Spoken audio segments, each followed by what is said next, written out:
Lord is my light and my salvation. Whom shall I fear? The Lord is the strength of my life. Of whom shall I be afraid? When an army surrounds me, my heart shall not fear. And though war rise against me, I will remain confident. I'm in war with the spirit that got my people on drugs. Turn my sisters to hoes, all my brothers to thugs. I'm in war with that spirit, put money before people. Hypocritical laws, claiming there's no evil. You're not a thug, your facade is so see-through. Industry pushing more murder and more evil. You a real thug, so what? You still a whore for evil. Satan pimping you, after he kill you, he gon' leave you. I'm in war with the spirit that keep your mind from learning. You find them in institutions of higher learning. If I'm the government and wanna maintain a form of control, I'm only giving degrees in what I want you to know. I'm in war with that spirit that always wanna compete and justify doing dirt with Joe. I gotta eat. I'm in war with that spirit. How you guys doing today? Jason A. Kuhn here, giving you a Fight the Deception with Christian Perception News Brief for February 5th, 2014. We got a lot of news today. We'll jump into it here at dailycaller.com. Sheila Jackson Lee writing executive orders for Obama to sign our #1 agenda. Wow. Democratic Representative Sheila Jackson Lee said that the new Congressional Full Employment Caucus will, quote, give President Obama a number of executive orders that he can sign, unquote.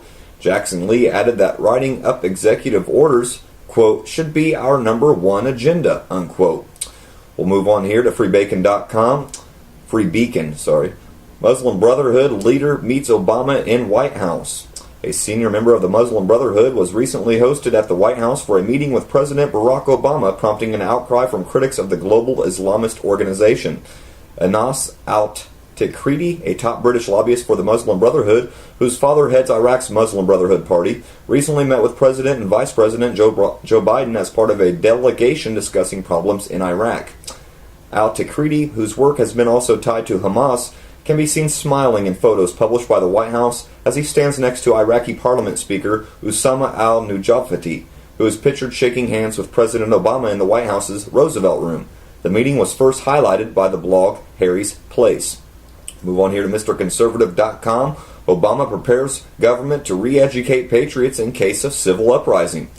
In an extremely frightening release, the government has stated in a document that they are not only prepared to deal with an uprising of the American people with its borders, but ready to re-educate those that oppose them. One of the major things to keep in mind here is that the document clearly states the readiness of the government and military to act within America's borders. Although it is highly illegal for the military to operate within our own country, the document that has been leaked explains that it is possible through, quote, a special exception, unquote, to the Posse Comitatus Act via, quote, the president invoking his executive authority. How about that? Relates to the other article, doesn't it? We'll move on here to WashingtonExaminer.com. Justice Antonin Scalia says World War II style internment camps could happen again. Wow, kind of relates to that last article, doesn't it? Justice Antonin Scalia predicts that the Supreme Court will eventually authorize another wartime abuse of civil rights, such as the internment camps for Japanese Americans during World War II. Quote, you are kidding yourself if you think the same thing will not happen again, unquote, Scalia told the University of Hawaii Law School while discussing Korematsu versus United States, the ruling which the court gave its imprimatur to the internment camps. The local Associated Press report quotes Scalia as using a Latin phrase that means, quote, in times of war, the laws fall silent, unquote, to explain why the court, scroll over here, why the court inferred in that decision and will also do so again. We'll move on here to CNSNews.com. Debt up $6.666 trillion under Obama. That's an odd number, huh? The debt of the U.S. government has increased $6.666 trillion since President Barack Obama took office in January 20th of 2009, according to the latest numbers released by the Treasury Department. When President Obama first was inaugurated on January 20th, 2009, the debt of the U.S. government was $10,626,000,000. Wow, I can't even read this number. Let me go over this again.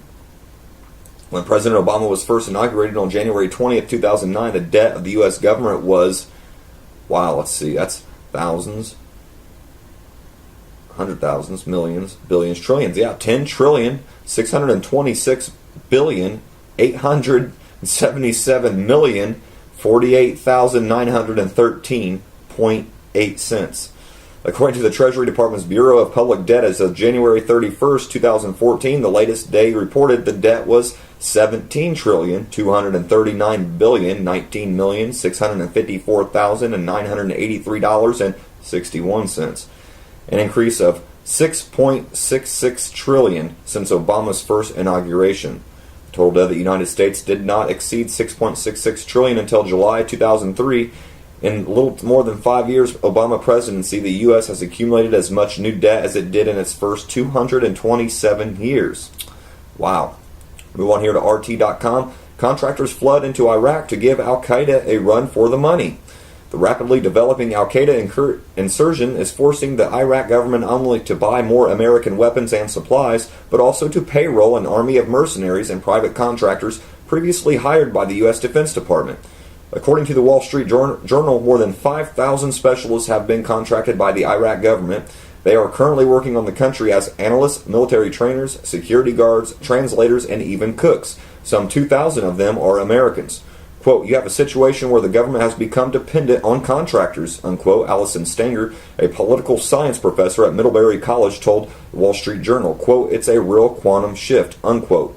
Quote, "The military task has, in fact, been outsourced in Iraq," unquote, confirmed analyst Stephen Schooner, a professor at George Washington University at law. Wow, sounds exactly what they wanted when they went over there and just the shock and awe and took out President, or dictator, I should say, Saddam Hussein. Let's move on here to almonitor.com. Al-Qaeda now frontline threat to Israel. Wow, so we're just propping up Al-Qaeda all over the place, taking them out in, taking out Libya's Gaddafi, taking out Iraq's Saddam Hussein, and guess who's infiltrating these nations now? It seems like they became a training ground for Al-Qaeda. Al-Qaeda now frontline threat to Israel. Al-Qaeda's affiliates and Al-Qaedism, the idea, are gradually and inexorably surrounding Israel. Safe havens and bases are sprouting up north and south of Israel like never before in the history of the global jihad, fulfilling the dreams of Osama bin Laden and Ayman al-Zawahiri. Israel remains a very hard target for terrorists and is fully capable of defending itself, but the challenges facing Israel counter-terrorists are becoming more difficult, all supported by the United States of America. Let's move on here to theblaze.com. Aerial Shadowhawk police drones can now deploy tasers and tear gas. Wow. The technology is useful but poses significant privacy risks. Quote, "Drones have very powerful cameras attached to them," unquote, Crump says. Quote, "They can see a lot more than the naked eye," unquote. In fact, they can even see through walls with FLIR thermal imaging technology. Crump believes one of the most alarming prospects is that police drones won't have just cameras on them, but will also be armed with non-lethal weapons. As can be seen in these photos from Vanguard Defense Industries, the Shadowhawk platform is sturdy enough to be fitted with a variety of less lethal munitions. Wow.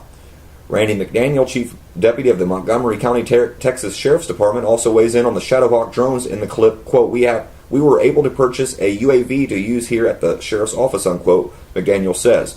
Instead of the ACLU's sweeping privacy and civil liberties concerns, McDaniel focuses in on the benefits of drones for law enforcement. Shadowhawk drones, armed with an array of non-lethal force options, including impact rounds, chemical munition rounds, and tasers, could save lives in McDaniel's opinion. Wow. Let's move on here to BizPackReview.com. Florida college reverses no gun policy on campus in wake of school shooting. Following a shooting in a parking lot at Eastern Florida State College, school officials took an unusual step. They are now allowing guns back on campus. The shooting occurred Thursday when a student was brutally attacked by two men near his car. The student, Landrick Hamilton, 24, was able to retrieve his firearm from inside his vehicle and shot one of the men in the chest, according to Orlando's NBC affiliate WESH. We'll move on here to TheGuardian.com. Worldwide cancer cases expected to soar by 70% over the next 20 years. Wow, cancer cases worldwide are predicted to increase by 70% over the next 2 decades, from 14 million in 2012 to 25 million new cases a year, according to the World Health Organization. And what do you think is causing this? GMOs, vaccines? The latest World Cancer Report says it is implausible to think we can treat our way out of the disease, and that focus must now be on preventing new cases. Well, let's march for the cure, but let's not march for the cause. Even the richest countries will struggle to cope with the spiraling cost of treatment and care for patients, and the lower income countries, where numbers are expected to be highest, are ill-equipped for the burden to come. We want to hear MrConservative.com. New York government pays for 21-year-old's costly sex change operation. Means basically your tax dollars paid for it. It was recently revealed that New York Children's Services paid for a 21-year-old sex change operation to become a woman. The surgery, which took place last Wednesday, cost $10,000. The procedure was made possible due to a loophole that covers surgeries for people without health insurance. In order for the New York City Administration for Children's Services, ACS, to pay for the surgery, the patient had to qualify as a child, meaning she had to be under 21, the age when young adults exit the foster system. Wednesday's surgery was approved by social services just days before the patient's 21st birthday.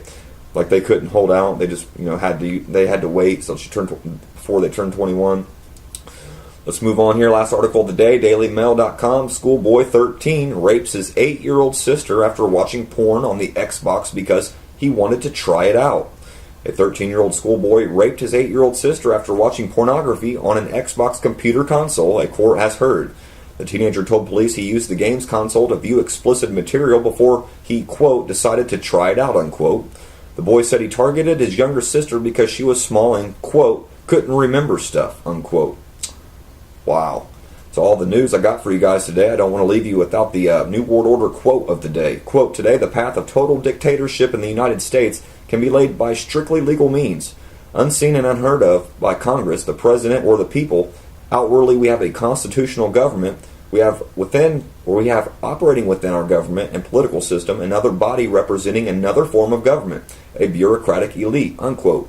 That is from Senator William Jenner, 1954.